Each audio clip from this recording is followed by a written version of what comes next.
നാം മഹത്വപ്പെടുമാറാകട്ടെ. നമ്മൾ പരിശുദ്ധനായ ദൈവത്തിന്റെ മുമ്പാകെ നമ്മൾ ഇന്ന് കടന്നു വന്നിരിക്കുമ്പോൾ ഇപ്പോൾ നമുക്ക് കേൾക്കുന്ന മുമ്പേ നമ്മുടെ അവസ്ഥ എന്തായിരുന്നു? നമുക്കിവിടെ കടന്നു വരുവാൻ യാതൊരു യോഗ്യതയും ഉണ്ടായിരുന്നില്ല കർത്താവിന്റെ സന്നിധിയിൽ. എന്നാൽ നമുക്ക് ഇന്ന് ആ കരുണാസമ്പന്നായ ദൈവത്തിന്റെ ആ കൃപ മുഖാന്തരം നമുക്ക് ഇന്ന് ദൈവത്തിന്റെ സന്നിധിയിൽ വരുവാൻ ഇടയായിരിക്കുകയാണ്.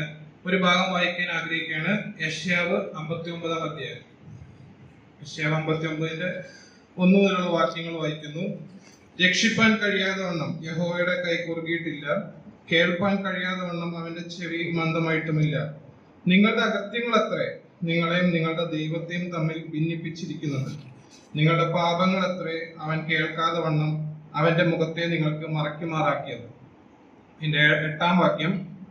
സമാധാനത്തിന്റെ വഴി അവർ അറിയുന്നില്ല, അവരുടെ നടപ്പിൽ ന്യായവുമില്ല.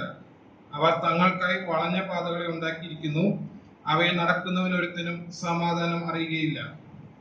അതുകൊണ്ട് ന്യായം ഞങ്ങളോട് അകന്ന് ദൂരമായിരിക്കുന്നു, നീതി ഞങ്ങളോട് എത്തിക്കൊള്ളുന്നതുമില്ല.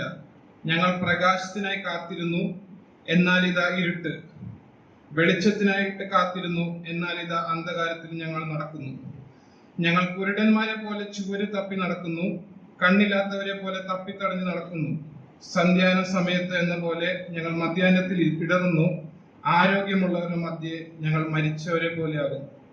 നമ്മളെ മുമ്പത്തെ ഒരു അവസ്ഥയുടെ വളരെ സാമ്യമായ ചിത്രമാണ് നമുക്കിവിടെ കാണാൻ സാധിക്കുന്നത്.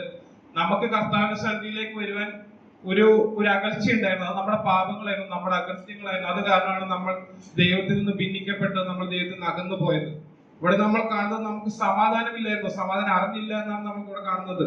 ആ ഒരു അവസ്ഥയിലായിരിക്കുമ്പോഴാണ് നമ്മൾ അവസാനം വായിച്ചത്, ആരോഗ്യമുള്ളവരുടെ മധ്യേ നമ്മൾ മരിച്ചവരെ പോലെയായിരുന്നു, മരിച്ചവരെ പോലെ. ആ ഒരു ദയനീയ അവസ്ഥയായിരുന്നു നമ്മൾ ആയിരുന്നത്. എന്നാൽ ഇതേ അദ്ദേഹത്തിന്റെ തന്നെ 15-ാം അധ്യായത്തിൽ അവസാനം കാണുന്നുണ്ട്, യഹോവ അത് കണ്ടിട്ട് ന്യായമില്ലായ്ക നിമിത്തം അവൻ അനിഷ്ടം തോന്നുന്നു, ആരുമില്ലെന്ന് അവൻ കണ്ടു, പക്ഷവാദം ചെയ്യാൻ ആരുമില്ലായ്കയിൽ ആശ്ചര്യപ്പെട്ടു. അതുകൊണ്ട് അവന്റെ ഭുജം തന്നെ അവന്റെ രക്ഷ വരുത്തി, അവന്റെ നീതി അവന് താങ്ങി. നമുക്ക് ദൈവത്തിന് മുമ്പാകെ പക്ഷവാദം പറയാൻ ആരും ഉണ്ടായിരുന്നില്ല, നമുക്ക് അങ്ങനെ ചെയ്യാൻ യാതൊരു യോഗ്യത ഉണ്ടായിരുന്നില്ല. കർത്താവ് തന്നെ, ദൈവം തന്നെ നമുക്ക് വേണ്ടി രക്ഷാമാർഗം ഒരുക്കി. നാം കൊരിന്ത്യർക്ക് എഴുതിയ ലേഖനത്തിൽ കടന്നു വരുമ്പോൾ 1 കൊരിന്ത്യർ 1-ാം അധ്യായം അതിന്റെ 27 മുതലുള്ള വാക്യങ്ങൾ വായിക്കുന്നു. 1 കൊരിന്ത്യർ 1-ന്റെ 27 മുതൽ.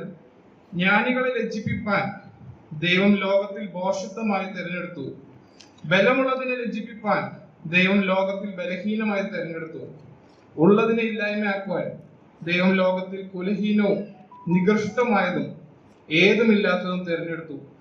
ദൈവം നമുക്ക് മഹത്വപ്പെടുത്താം. കാരണം നമ്മൾ റോമർ ലേഖനത്തിൽ വായിക്കുന്ന പോലെ യേശുക്രിസ്തു മൂലം നമുക്കിപ്പോ ദൈവത്തോട് സമാധാനമുണ്ട്. കാരണം കർത്താവ് നമ്മളെ തിരഞ്ഞെടുത്താണ്. എഫേസ്യ ലേഖനത്തിൽ വായിക്കുന്നത് ആ ദൈവത്തിന്റെ ദാനമാണ് ആ കൃപ, അല്ല നമ്മുടെ യാതൊരു യോഗ്യത ഉണ്ടായിരുന്നില്ല. എന്നാൽ നമുക്ക് ഇത്രയും സ്വാതന്ത്ര്യത്തോടെ നമുക്ക് ഈ പിതാവിന്റെ അടുത്ത് വന്ന് കർത്താവ് മക്കൾ എന്ന പോലെ അബ്ബാ പിതാവിനെ വിളിച്ചുകൊണ്ട് നമുക്ക് ഈ ദൈവത്തിന്റെ അടുത്ത് വരുവാൻ നമുക്കിടയായതോട് നമുക്ക് ദൈവത്തെ സ്തുതിക്കാം. ആ നന്ദിയുടെ വാചകങ്ങൾ അതേപോലെ സ്തോത്രം നമുക്ക് അവന്റെ പാദപത്തിൽ സമർപ്പിക്കാം. ദൈവം നാം മഹത്വപ്പെടുമാറാകട്ടെ.